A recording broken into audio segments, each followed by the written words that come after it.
Hello,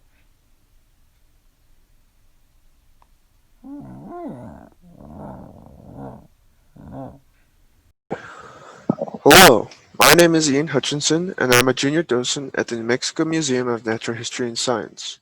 My friends and I are going to go over some dinosaur toys from our personal collections. We will go over the wrongs and rights of each individual toy in hope of teaching you something new. Each photo will be highlighted in red or green. Red meaning the toy is incorrect, and green meaning the toy is correct. Maybe some of you have some of the same dinosaurs we will be showing in your own collection. First up, we have the ferocious and ever popular Allosaurus. This particular model was sculpted in 2006, which means it has some of the same design sensibilities from that time, one of which is quite obvious. This Allosaurus is way too skinny. You can see his muscles as if there's only a thin layer of skin covering them. Let's talk about the tail. It is much, much too skinny.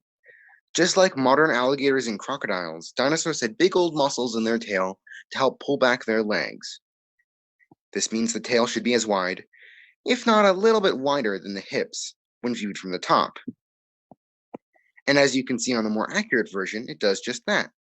In fact, the more accurate version is chunkier in general. The arms and legs are perfect examples of being too skinny.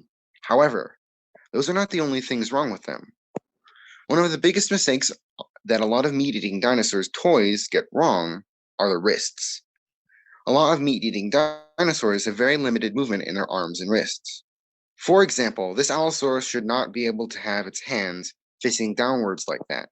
They would be facing each other like the dinosaur wants to karate chop something. And the elbows could not bend in that much. They would only be able to bend in about 90 degrees. For those who don't know what that is, it's like the bend in the corner of a room. The legs are not as bad, however, they are not perfect. At the hip, there should be more muscles attaching to the body. Those would be there to make sure Allosaurus did not do the splits when it was taking a sharp turn. There are some other things wrong with this figure, but we may be able to kill two meat-eating dinosaurs with one asteroid, since they share some of the same problems.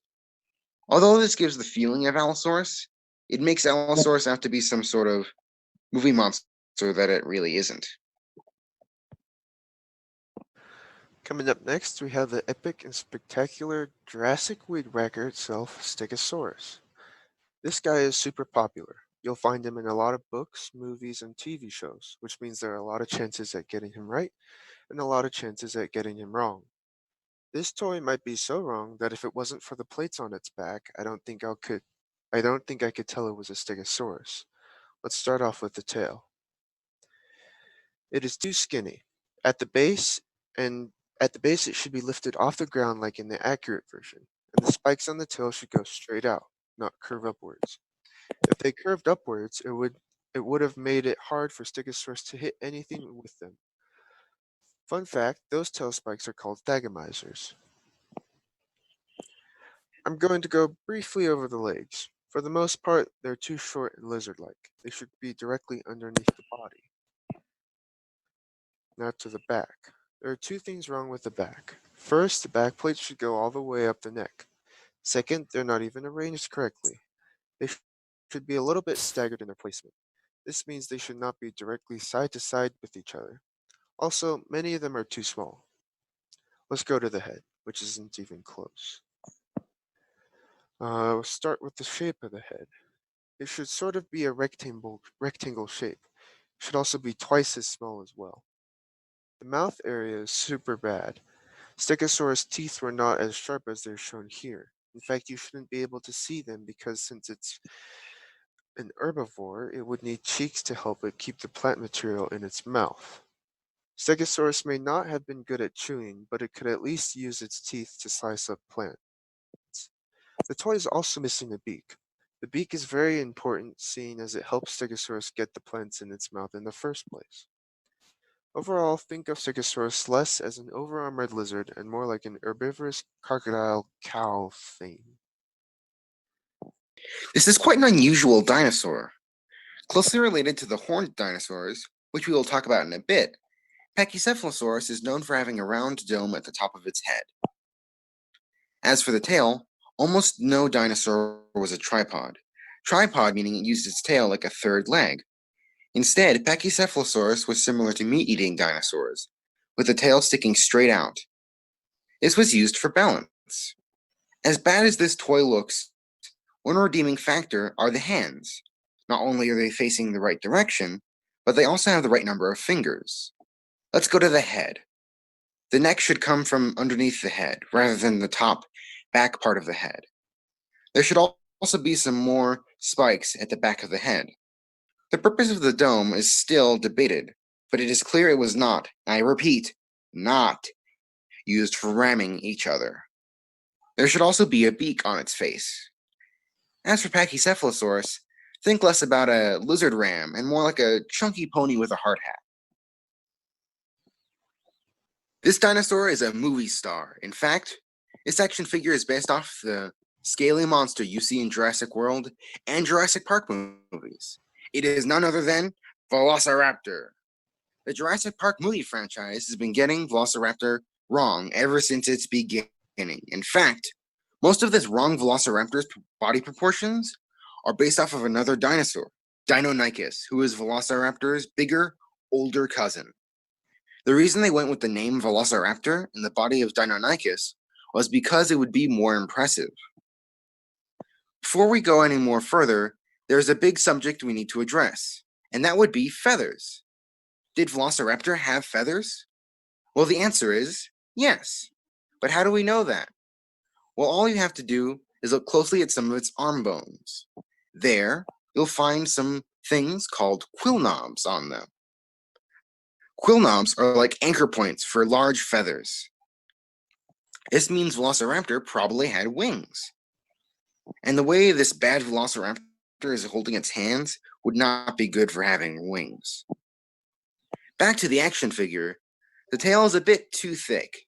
It should be more like a skinny rod for which the tail feathers would attach to, and to act like a counterbalance when the animal was running, almost like the tail of a cheetah. Another thing to mention is the famous sickle claw on the inner toe. The big toe on the bad Velociraptor is too chunky. It also curves too much. With the thickness and the amount of curve on the Jurassic World Velociraptor's toe claw, it would probably be getting stuck in whatever it's trying to stab. Velociraptor was only about 2.5 feet tall. It may not have had the intelligence or need to work in groups. So it was probably eating a lot of small animals, like a lot of the mammals of the time, some smaller lizards, and occasionally dinosaurs of similar size. Like we said before, the meat-eating dinosaurs could not bend their wrists in that way. They would have to have their hand palms facing each other in life. Velociraptor also had wings.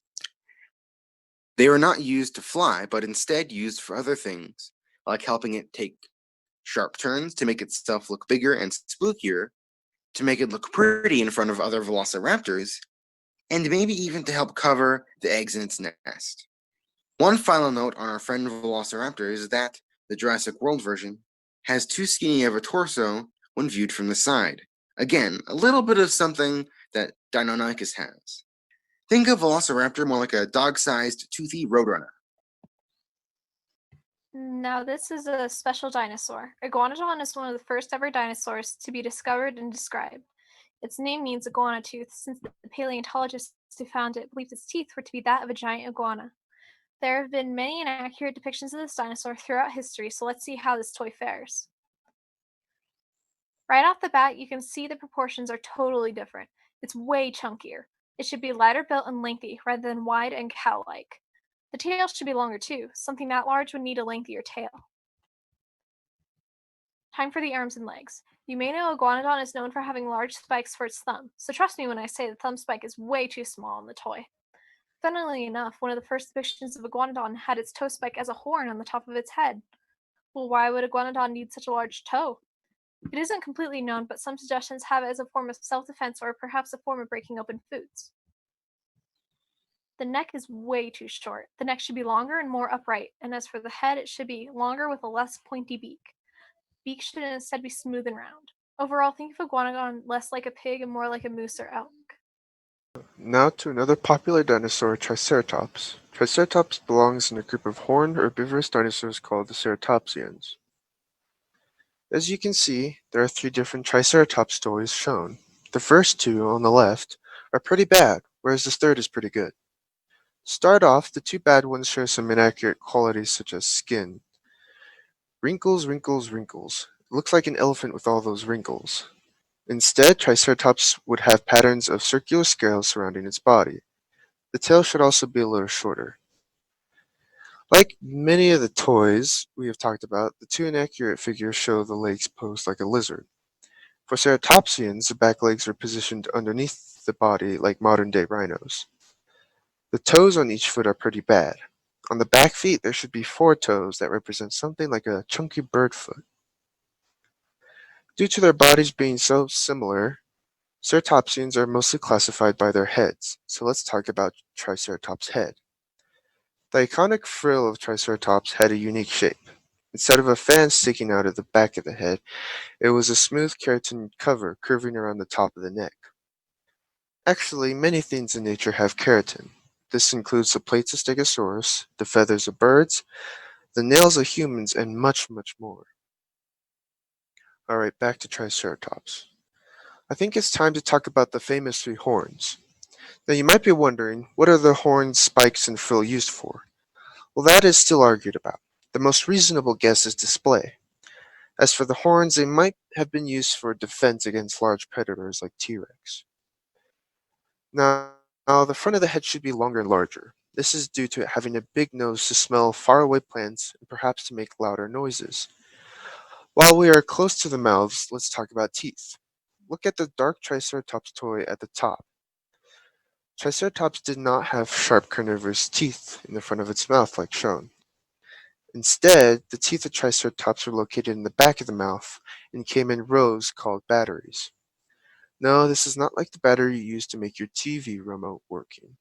These batteries were used to munch down on a large variety of plants. Like modern-day birds, it should also have a beak. Triceratops and other ceratopsians used beaks to selectively choose specific plants to eat. In other words, they were picky eaters. Finally, a good way to think of Triceratops is an elephant-sized rhino with pointy eyebrows. Last but certainly not least, the Tyrant King himself, Tyrannosaurus Rex. T-Rex is probably the most famous dinosaur to have walked the earth. From Jurassic Park to the Land Before Time, T-Rex is often shown as big, powerful, and scary. First off, the tail should not be dragging, creating a tripod pose. This was very common for around the first 200 years of paleontology, but now we know it was more of a horizontal position. The tail should also be a bit longer to balance itself with the large head. Now, T-Rex is known for having tiny arms. With this in mind, the arms on the toy are way too big in proportion. The actual size of the arm is comparable to a human's arm, but still small when compared to the body of T-Rex.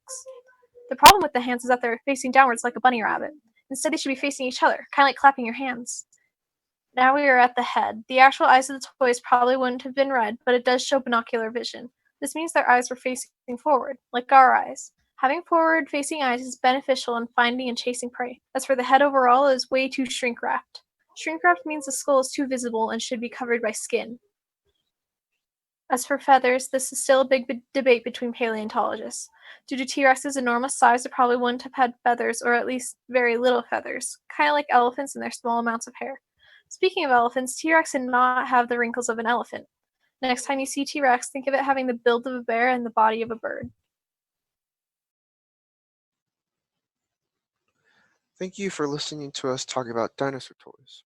We hope you learned something cool and please send us any questions you may have. Maybe you have one of the toys we talked about. Anyway, have a nice day.